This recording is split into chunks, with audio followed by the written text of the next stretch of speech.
ভয়াবহ আগুনে পুড়ে ছাই রাজধানীর কড়াইল বস্তির অধিকাংশ ঘরবাড়ি। মঙ্গলবার বিকেল 5:30টায় লাগা আগুন ফায়ার সার্ভিসের 19 ইউনিটের 5 ঘন্টার চেষ্টায় নিয়ন্ত্রণে এসেছে।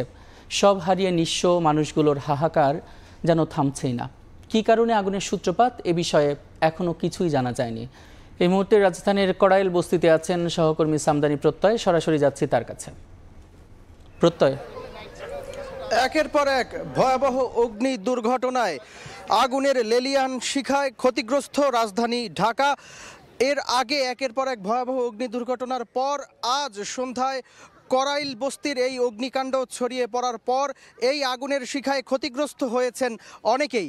আজ আমরা এই বস্তির আগুনের যে ঘটনা, সেই আগুন লাগার পর আমরা দেখতে পেয়েছি ফায়ার সার্ভিসের প্রচেষ্টায় আগুন কিছুটা নিয়ন্ত্রণে আসলেও ফায়ার সার্ভিস আমাদেরকে জানাচ্ছিলেন যে আগুনের পর এখন সবচেয়ে চ্যালেঞ্জের বিষয়টি হয়ে দাঁড়িয়েছে ক্ষতিগ্রস্ত যে ভবনগুলো রয়েছে, যে স্থাপনাগুলো ক্ষতিগ্রস্ত হয়েছে, সেই ক্ষতিগ্রস্ত স্থাপনাগুলোর ভঙ্গুর অবস্থা এবং সেগুলো যে কোনো সময় ধসে পড়তে পারে, সেগুলোর ভেতরে থাকা ছোট ছোট আগুনের স্ফুলিঙ্গ, সেগুলো থেকে আরও বড় অগ্নিকাণ্ডের ঘটনা ঘটতে পারে।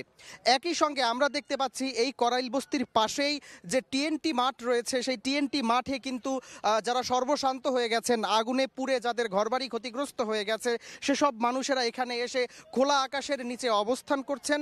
তারা এখানে তাদের যে সে দুর্দশার কথা, তারা হঠাৎই যখন আগুনের লেলিহান শিখা ছড়িয়ে পড়ে এবং তাদের ঘরবাড়িকে ক্ষতিগ্রস্ত করে, তারপর তারা কোনোভাবে প্রাণ হাতে নিয়ে তারা যে বেরিয়ে এসেছেন এবং এখানে এসে অবস্থান নিয়েছেন, সেই দুর্দশার কথা তারা আমাদেরকে জানাচ্ছিলেন। তারা বলছিলেন যে এখানে তারা এসে অবস্থান নিয়েছেন বাধ্য হয়ে, এবং তাদের এই এখানে অবস্থান নেওয়ার পর থেকে অনেকেই এখানে জানাচ্ছিলেন যে আমরা দেখতে পাচ্ছিলাম যে পরিজন নিয়ে অনেকেই খোলা মাঠের নিচে অবস্থান করছেন এবং একই সঙ্গে এখানে যারা রয়েছেন তারা দুশ্চিন্তার কথা জানাচ্ছিলেন যে তারা ঠিক জানেন না যে এরপরে তারা কি করবেন। আমরা এখানে অনেক ত্রাণ কার্যক্রমের প্রচেষ্টা দেখতে পাচ্ছি। আমরা কিছুক্ষণ আগেই দেখতে পেয়েছি এখানে জামায়াতের আমির এসেছেন এবং জামায়াতের আমির এসে তিনি আশ্বস্ত করেছেন যারা ক্ষতিগ্রস্ত হয়েছেন তাদের তালিকা করে তাদেরকে সহযোগিতা করা হবে সাধ্যমতো। একই সঙ্গে তিনি গণমাধ্যম কর্মীদের ধন্যবাদ জানিয়েছেন যে গণমাধ্যম কর্মীরা এই যে দুর্দশা, সেই দুর্দশাকে তারা তুলে ধরছেন, এজন্য তিনি গণমাধ্যম কর্মীদেরকে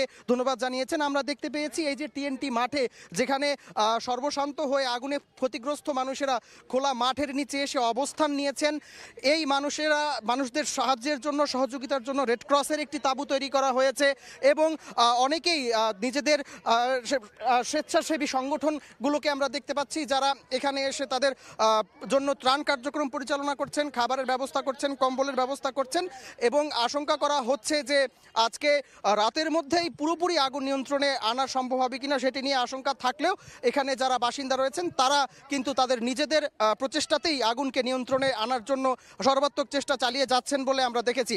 এই ছিল কড়াইলের অগ্নি দুর্ঘটনা থেকে আমার কাছে সবশেষ।